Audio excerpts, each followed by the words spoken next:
Yeah, man, everything's cooking. We're doing good. Nice, nice. Okay, I like your background. I don't know if It I think says- you had that last time too. Nice, I did. It says we're live, by the way. Just give you a heads up. awesome. All right, so we are here with Ryan Staley, founder and CEO of Whale Boss, where he helps go-to-market teams unlock true efficiency with the AI skill transformation.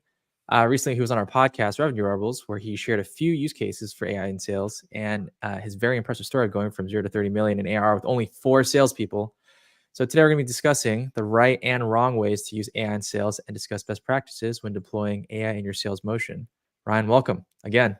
What good to see you, Alan. It's been a while, man. It feels like it's been like a year since we did it, but it's probably only been a couple months. But that's how fast like 24 is moving Yeah. right now. It seems like, you know what I mean? Based off the development of AI, I'm sure that's how you feel. On the sales side, it's like a little bit slower. For me, it feels like a couple of weeks, and I remember our conversation quite well, actually. Um, to get started, let's just talk about why does AI sales tool get a bad rep on LinkedIn? What's all this conversation about? Well, it kind of depends on which tool. That's the broadest question possible, which makes sense, right? Because there's like thousands of tools out there, and a lot of them are going to die. And so, I would imagine that's a big reason. Not a lot. Well, actually, probably a lot, because there's a lot of ChatGPT wrappers out there, and then on top of it too, there's tools like ChatGPT or Copilot or Gemini or Claude. And it's really interesting because I've actually I counted it, and I think I've trained like over 500 people on leveraging AI specifically for go to market. And one of the most common challenges that I see, even with the large language model one, so just like with ChatGPT, is people will try it like they do a normal SaaS tool, and they're like, "Well, this thing isn't doing exactly what I want on the first time. It's not very good." Right. So they're not really taking the time to understand and learn it. And the reason being, like, why that's so critical is because like ChatGPT is like a foreign alien compared to SaaS tools. Like you have to actually talk to it like it's a dumb person to begin with. And then as you give it context, it goes from like a not so bright person to brilliant. And they've actually made exponential results from that since the beginning of last year to now.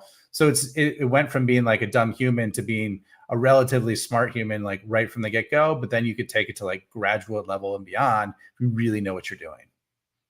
Oh, that's awesome. I mean, for most of us, including myself, like I don't really see much of a big change because I tried it once, maybe 3 or 4 months ago, 6, 7 months ago, and it was okay.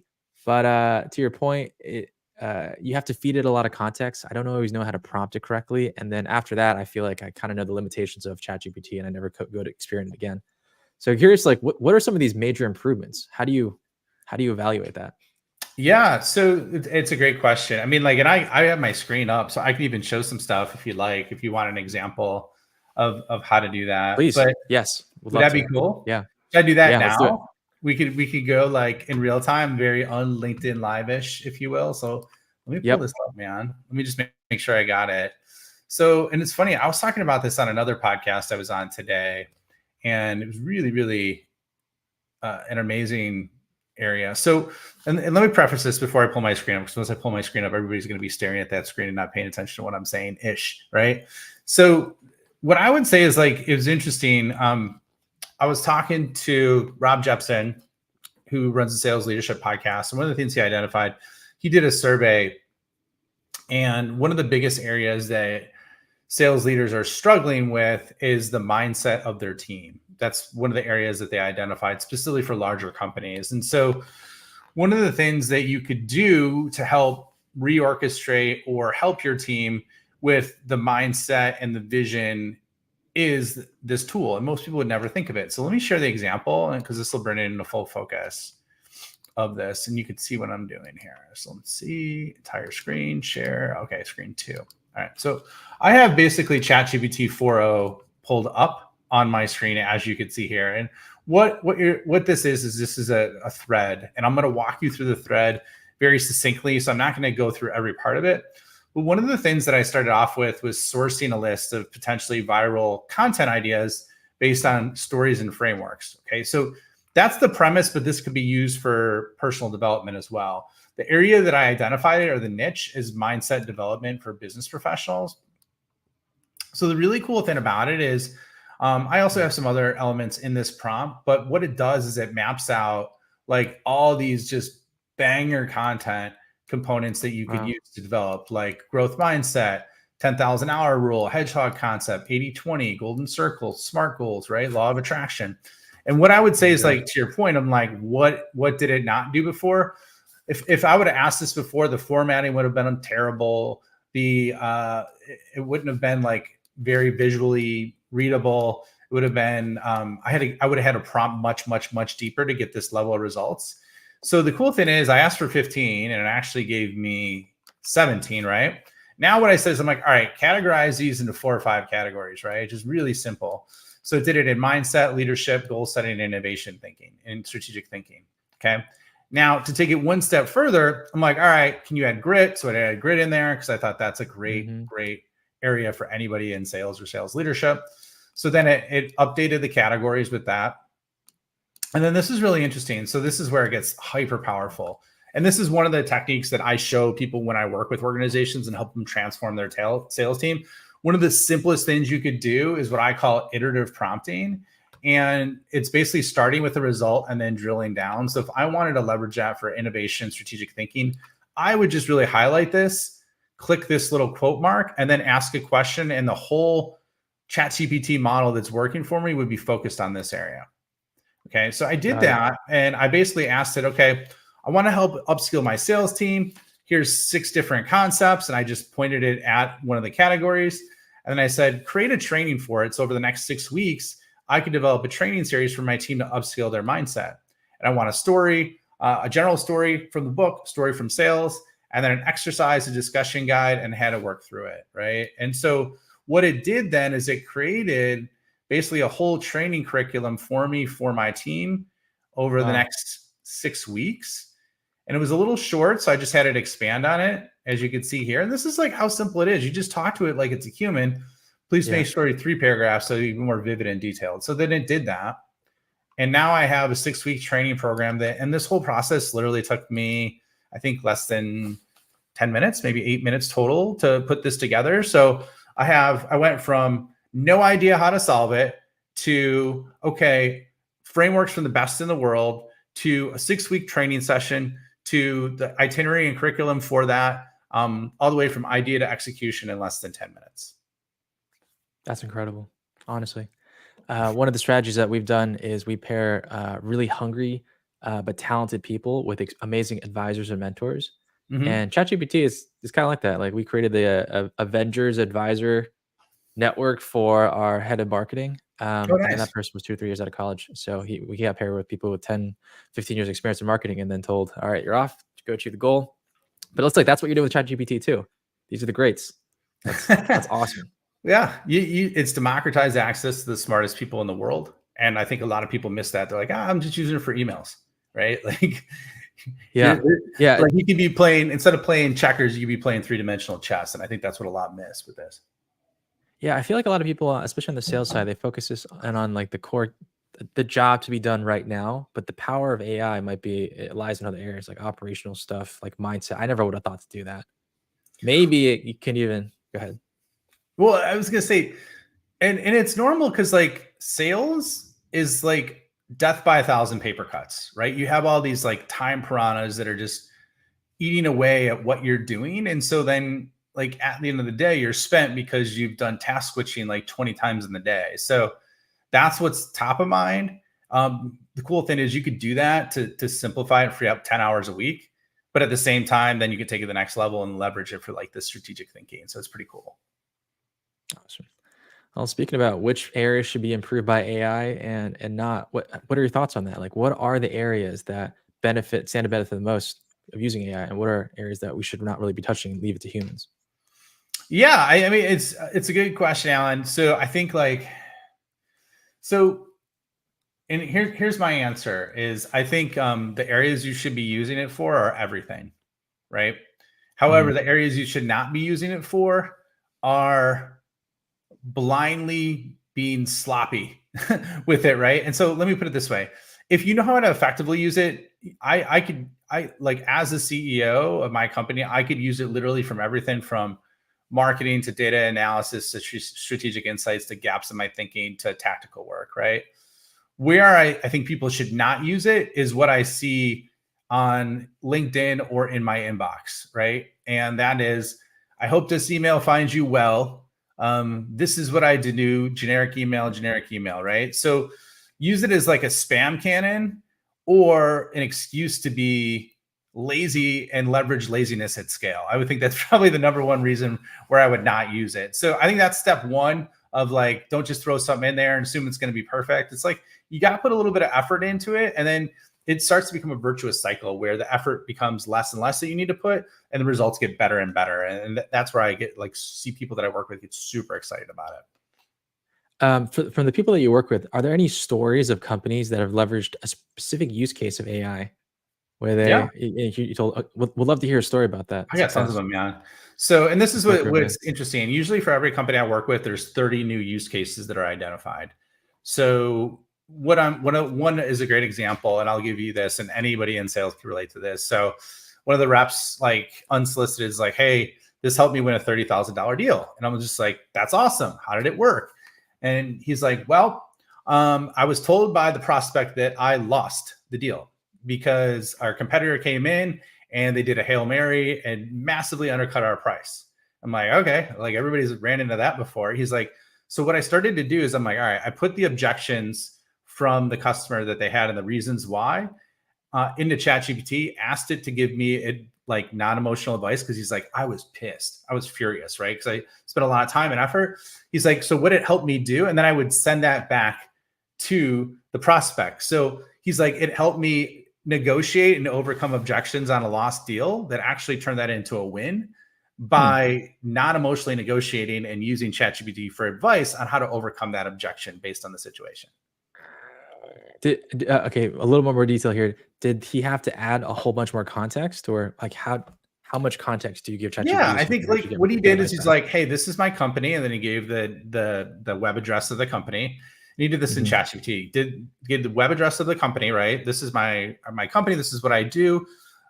This is the company that I'm selling to, and the title of the person that I'm selling to, right? And then he said, this is the situation. There's a Hail Mary from a competitor that's whatever 20% less than what our pricing is, and this is the feedback they sent to us in email. How would you overcome that? It was something along those lines. So like that's one example that you can sales leverage. Coaching, great. Yeah. Another one, and this is outside of sales, but it's marketing related, and I think this will hit home. So basically a company was trying to get out, and they were in the cybersecurity space. They were trying to get some content out in time for the Olympics, right? So this is right before the Olympics was happening, and they had a lot to do. So what they were able to do is they did a complete ideation session. They shared the thread internally, came up with ideas, shared it with product in terms of a certain structure, and then product actually implemented it, and they got this campaign out in a day. They would have taken 3 weeks to do. And as a result, they got it out in time for an Olympic campaign that they wouldn't have done. Another example is like they used it. They had, and like this is where the quality factor comes in, because you can't just throw it in. There was like a timely newsjacking event that happened related to cybersecurity, and so I gave them a prompt on how to construct Twitter, or like a Twitter thread or Twitter content. They got that out there, and they got 12 MQLs from that single post, and they 10x the volume of that post, right? So like those are a couple examples that I've seen that are like super simple. That you can actuate. And this is like literally just scratching the surface. I got hundreds of other ones too that companies are leveraging. I really like that, especially the newsjacking one, because you got to be quick about it. And newsjacking is one of the best ways to, maybe we could dive in just a little bit deeper there, because I think a lot of marketing people, including myself, at least I've come to realize how important it is to newsjack. People, you think the world cares about content sometimes, but a lot of people care about the current news event. So we should focus on newsjacking. So what's the process that you would do here if you want to do it? Yeah, well, it's interesting. So like, it's kind of funny. Like I just heard David Meerman-Scott talk about this. Like he was a speaker at an event that I was at last week. And so it's funny because like I see people on LinkedIn doing it. That's not really my style. In terms of like content attention, I think there's really strong elements for part of it. So what I would say is this, like, and the other thing is like, I'm in the process of growing my team, so I could have people actuate some of this in real time, because there's a million different things I can do right now with this, which is why companies love me, because they have the resources in place. And so it's just like, it's like, 2, 3, 10xing what somebody's doing. So if you're really struggling for attention, that's one of the simplest ways to do it, is to attach that. So depending on what social media platforms is, you'd want custom specific prompts for those platforms and structures. And then what you could do is like I've started to do this. So I have the ChatGPT app on my phone. I have a prompt in my Apple Notes. I copy the prompt, and then what I'll do is I'll paste it in a note section, or should I say, I'll paste it in a chat on my phone. And then while I'm going for the walk, I'll just talk in my headphones on what I'm thinking, and that prompt will basically take that stream of consciousness and put that into content or thoughts or frameworks for me, right? So that's like a simple way you could do it if you're on the move and you're one of those people like me. Another way you could do it is like you could set up a mechanism with like Perplexity to source like real-time content it could be based on keywords or other areas you're looking at, whatever's kind of trending at the time. Look at Twitter or X, and then basically have them execute with that frequency with the prompt as well. So those are a couple ways. Awesome. Okay, I really want to. Perplexity is that a real-time ChatGPT? How does this work? Because I thought ChatGPT was the kind of delayed information. So can you in real time get news Yeah. pulled in? So it's funny, man. I dropped a post about this on LinkedIn last Friday because all of a sudden I got an offer from LinkedIn, since I'm like a Plus user. They're like, hey, we want to give you Perplexity Plus for free.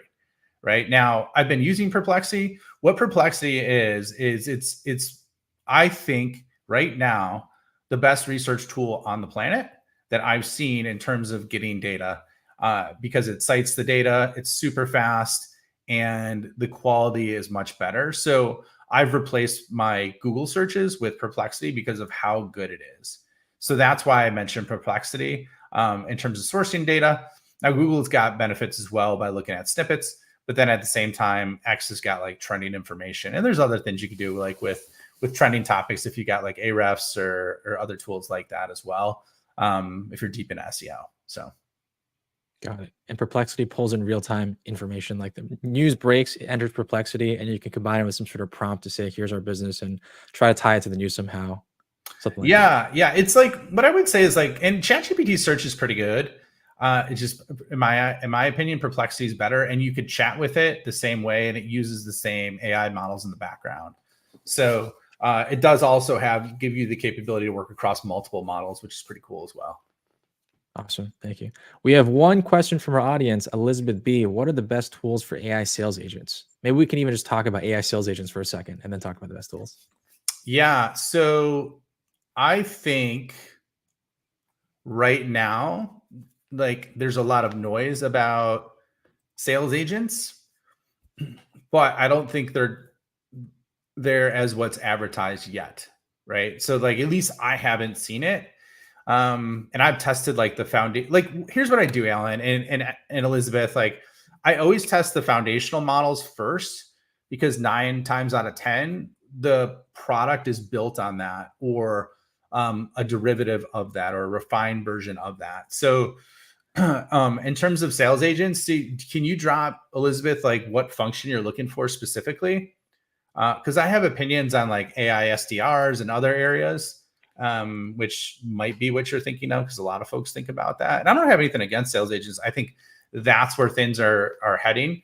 We just need to nail like some of the reasoning areas first. And by the way, agents is also a term that's used very loosely. So it's got a wide range of areas. So if you want to drop in the chat, Elizabeth, I could expand on that a little bit more. But while you're kind of processing what I'm saying, I think like the number one thing for agents is like, there's a lot of thought about like for example, I'll give you, this is where I'm going with this, Alan. So there's a tool, and I'm not going to say who it is, but it's supposedly like this AI research agent, right? And I tested it, and it went through pretty extensive like research. It was looking, it was searching, like, and you could see the agent kind of working in real time, right? So I went through that, and then I went in ChatGPT, and I typed in a single prompt, and I got better output from the single prompt than the AI agent. So like, that's one of the things that I think like you could save yourself thousands of dollars a month in tools if you understand how to do that. So to my point, I haven't seen any AI sales agents that are killing it right now. I think some of the concepts are cool, but I haven't seen any that are like amazing, blowing it out of the water right now. If you have Can any we too, by the way, like drop it in the chat. I would love to. I'll check them out and see, put them through the test. Like the quality plus speed test, if that makes sense. Yeah, love it. I haven't seen it either. Hopefully, people in the audience have a couple examples. Were you talking about breaking down, I guess, the use cases of AI for each of the functional departments, like SDR, AE, manager, VP? Can you talk about some of like the core successful use cases and maybe some stories similar to the sales coaching one for each of these Yeah. guys? Yeah. So like, here's what I would say is the number one thing I look at with use cases is there are predictable use cases, like based on the core functions or jobs that the role does, right? So if we're looking at like SDR or BDR, I think it depends if it's inbound or outbound. It depends on what segment of market they're in, and then there's going to be sweet spots, right? It could be account research. There's folks that are leveraging Clay to automate a lot of that lead research. So if you're doing tons of volume, that makes sense. I think one of the other really amazing areas for like an SDR or BDR or even a sales rep that's junior is one of the things that I tested it on that made me realize like, holy shit, this is going to change everything. And I did this with ChatGPT 3.5 when it just came out in like 22. It was like October, November 22. And so I'm like, all right, let me see if this thing can replace me, right? So let me test it with something that I know to be true. So I had over 10,000 hours of meetings where I was meeting with C-level executives from Fortune 1000 plus companies. And one of the things that I did is I'm like, all right, I understand based on all those meetings with my team, how the decision makers think, how the influencers and coaches think, what are priorities to them, how are they evaluated KPIs, and then the emotions they go through. So I'm like, all right, let me try this with ChatGPT and see how it does. And so the weird thing about it, Alan, is it got me to 90% of what took me 10 years to learn in 3 questions, right? And that's like the acumen, the understanding, how they're motivated and evaluated, and then the emotional charge behind that. And that is something that is relevant for anyone, especially at the beginner level. But I was sitting with the senior director of sourcing at Lowe's Home Improvement, a gentleman who had $60 million cost savings budget annually. And he told me that my team is better than 90% of the people that walked in there because they did that one specific action and they knew at a deep level, like what was important about his job, his roles, his KPIs. And this is way before AI. So if you could do that, that's like a big domino that you can knock over that'll make everything else on top of it. Then you can prospect and do prospect, close, persuade, everything else build on top of that as well. Got it. So just to clarify this point, you went back through all of your calls with these executives. You posted the transcripts in the ChatGPT. Ask it, what are all the ways that we can sell better to these people, or how do they make the decisions and buying process? And it came out with basically 90 to 95% of your decades of experience. No, I didn't even do transcripts, man. I just asked it like the core questions. I asked it like 3 questions. Like if you did the transcripts, that would be a banger way to approach it, right? And you get some amazing results. There's a ton you could do with transcripts too. So don't even get me started. We could do another 2 episodes on that because there's a lot of strategic product from marketing to sales enablement to presentations you can create from those as well. Would love to just even scratch the surface a little bit with what you can do with transcript, because there's a lot of call recording software out there that is starting to synthesize all the data that people have on calls. Yeah, and there's some good ones. Like I use Fathom Video. Like I like Fathom Video a lot. I think it's a really great tool. I think, and there's other ones that are really strong out there from what I'm hearing from other folks. So I think like with that, how I'm using it, obviously I'm running a business, so my needs are different. But if I was a sales leader, I could use it and identify the language, most common objections, and key phrases and opportunities for new solutions, right? So if you think about that, that could have everything from product, like what to create new products on. That could be how to refine our sales presentation so we use the language of our best buyers, let's say from all our transcripts from all our wins. Or, at the same time, what's a Grammarly of our customer language that we could use in all our material and copy, right? And so those are like kind of multiple areas that you could use it for, if that makes sense. Got it. Any other stories from other companies that have found success in a particular play using AI? Yeah, I mean, there's a lot, man. I think Yeah. this is one that most people don't think about that has massive utility probably for the majority of people listening right now is one of the things that we pinpointed was the best access was not when a new hiring role happened per se. So like it's not like when someone switched jobs. So it wasn't like a CRO going to a new company, although that is really critical. But it was a cloud security company. And one of the things that was like a leading indicator was when basically they were hiring for a certain role, like a cloud engineer. And that was a leading indicator. So what we started to do is we actually pulled it up in Copilot of all the jobs that were hiring in a certain area for that exact role. And it sourced all the roles. And then we copied the job description and created a customized prospecting email based on that, identifying that they could eliminate the need to hire for that position just based on what they're doing, right? So that's like a super simple way where you could leverage it. That's pretty slick. So that's like one way. Yeah. And then there's a slew of others. Would love to actually dig in a little bit deeper, because job posting is one of those treasure troves of data where you have information about what the company is, what they're trying to accomplish. They have budget behind it because they're actually hiring for the person. And then you have the tech stack. So can you talk about the tools and the exact like step by step what you guys did to execute this playbook? Yeah, so it starts off relatively simple. So let's say I'm in Illinois and I'm targeting the top 200 largest companies in Illinois. That's one example prospecting wise where I said, okay, identify the top out of the top 200 companies in Illinois. And this works best. It works better in ChatGPT than it does Copilot. So just give me a heads up. It still does work in Copilot. You just gotta, and some of the other tools, you just gotta kind of massage it a little bit. But so it identified and pulled up links to all those jobs, right? With the specific title that I was looking for in a certain like demographic target area. Once I had those, then you could just click on that specific. So I had a massive, a decent sized list, right? Maybe about 10, 15 that were hiring for that role. Clicked on that link and then the job description popped up. All I did was copy the job description requirements, right? And then I put that into a prompt I had in terms of a prospecting email and say, put this together for the CIO or the CISO, depending on who I was reaching out to, and customize the email. And so then basically created a custom email based on that job description that was referenced in there as well, with like the key variables they were looking for, what was important, the outcomes they wanted. Right. And then that was integrated into the prospecting email. Got it. What tools did you use? Was that like Clay or? No, just ChatGPT. Just ChatGPT. That's pretty powerful. It. That's what I'm saying. Like some of the shit that's talked about online is like, you'll see like, and I think there's like, I've used Clay. I think it's solid and I want to keep experimenting and working with it more. I think there's some good things that it does. And there's other tools like that, but literally pulled up the list in ChatGPT, clicked on that, and then had ChatGPT refine the email and then boom, send it out. Right now, I'm sure there's ways you could automate it with Clay and Make and Zapier and a lot of other things like that.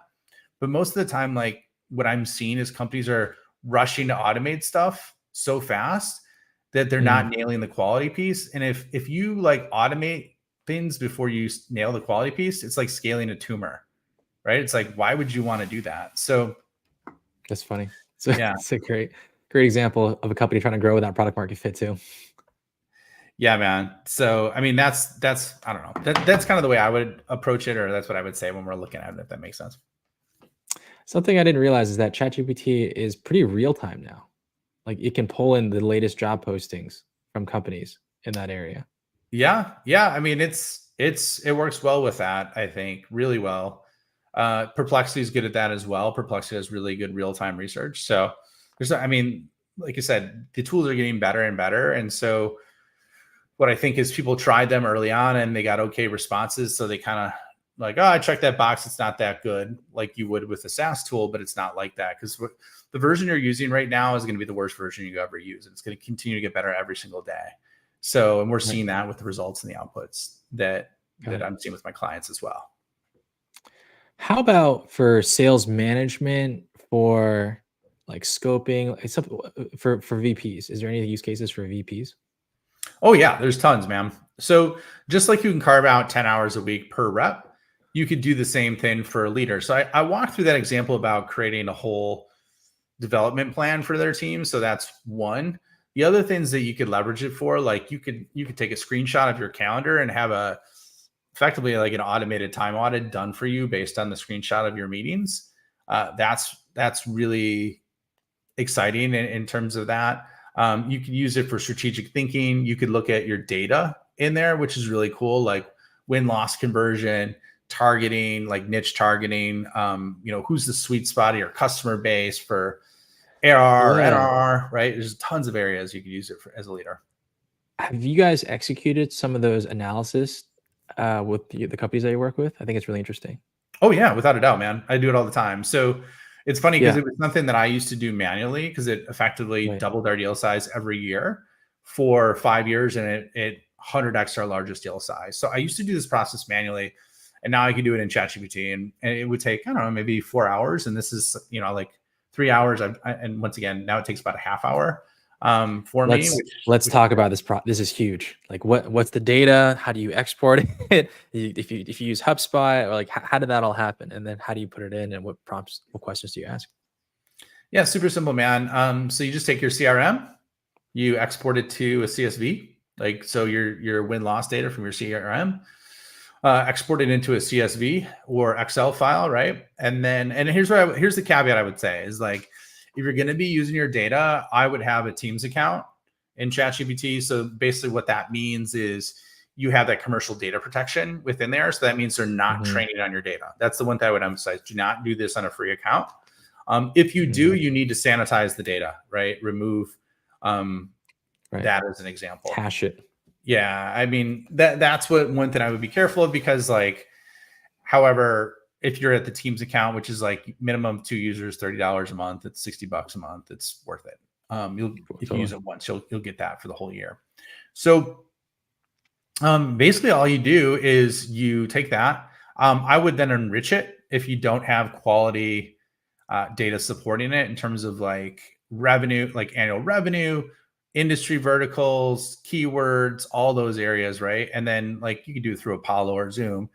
Then that's what I would do is put it in ChatGPT, attach the file, and then start asking it questions, right? So like, let's say you want to identify your ICP. All you need to do is really just put it in there and ask the question like, and this is where it's gotten way better. Like it used to suck. Like you used to have to be like super tight with everything you'd ask it. Now what you can do is put it in there and say, okay, I want you to analyze this data. Help me understand, what my exact ideal customer profile is based on this data, right? And then it'll spit it out and give it to you. You could have it visualized. You could ask where trends and outliers are, and it'll do all that for you, right? So that's like one example. Another one is like you can literally take a screenshot. So let's say you're looking at data of conversions, or like for you on the marketing side, let's say you're looking at inbound, conversion metrics, and you could basically screenshot the data from whatever tool you're using and ask for advice based on these metrics on how to improve it. And it'll give you advice. And then you keep digging deeper in there in terms of going from strategy to tactics. So screenshots of data. That's fascinating. So maybe like give it my Google Analytics or Google Search Console and see how can I increase search traffic. Okay. Coming back into the analysis portion, is there any other data that we can inject in there? Maybe like lead source, product usage, activity, sales rep. I feel like if you pulled in everything, all of it. So is there like a efficient process to extract that and put it into the right format? Depends on what tools you're using and how you're kind of set up. You know what I mean? Like that's what I would say is like the number one focus area is just like how it's designed and set up. So, well, like I said, one of the coolest things is easy is like you could just take a snippet of a screenshot and then leverage that if you want to do like a quick and dirty on it. And the cool thing is like you could even use that for content. You could use that for like dashboard analytics. There's so many different ways you could leverage that, and it's relatively easy. Amazing. Okay. Anything else on the management side for VPs of sales before we move on to marketing? Here's what I would say is like, and I need to bounce soon too, man, because I have another engagement coming up. But what I would say is like the leaders, like you could effectively, because this is what I'm hearing. So revenue leaders are telling me the board is expecting them for next year. And I've heard this multiple times. So this isn't in a vacuum, that they're expecting a 30 to 40% uplift just because of AI alone. So like there's pressure. So if you're doing planning right now for next year, like I think there's a couple things. One, the number one use case is like understanding it yourself. And then two, rolling it out to your team and using it, innovating, because that's when you're going to see the team get like ridiculous results with it. And that'll directly attribute to ROI, revenue, and profitability, right? So that's a foundational element I would say to focus on. And there's tons of other use cases for leaders, everything from strategic thinking to go-to-market strategies to execution plans, going from OKRs to KPIs, just a lot of different areas you could leverage it for. So it's pretty endless. I think how to sift through all that is really identifying the key outcomes that you need over the time period that you do, and then basically aligning AI to be jet fuel on top of accomplishing that. Got it. That's cool. Okay, so ethos is roll it out to the team and let them figure it out and make it an AI-driven culture. We got to train them though. That's the thing. Like most people don't, Yeah. and it's got to be like working out, right? It's not like you take the pill once and you lose 20 pounds in a day, right? And most people, I think, want that because we're such an immediate gratification culture and we're spoiled by a lot of things. If you work at this, like you will instantly start saving time that will arbitrage any time you've invested in it and then give you back 10x more. And that's what most people miss. Yes, 100%. Definitely on the programming side. And Ryan, I know you got to go. Thank you so much for the time. How can people find out more about you? Yeah, man. Well, we're on LinkedIn right now, so feel free to reach out to me. Tell me you saw me on this show. And if you're interested on like rolling this out for you, your leadership team, your sales team, your marketing team, I'm doing that extensively right now. Love doing it. I love like helping people unlock just insane things, because one of the things we didn't talk about, Alan, is I'm seeing people that are like, that love doing their job again. And it's because like probably for the first time, there's so many things in your job, not just your job, my job, anybody's job, that take them a long time to do, that they don't like. And at the same time, there's things that they have limits on their capability for. And so like it helps with people's confidence. It helps with them in terms of their ability to execute.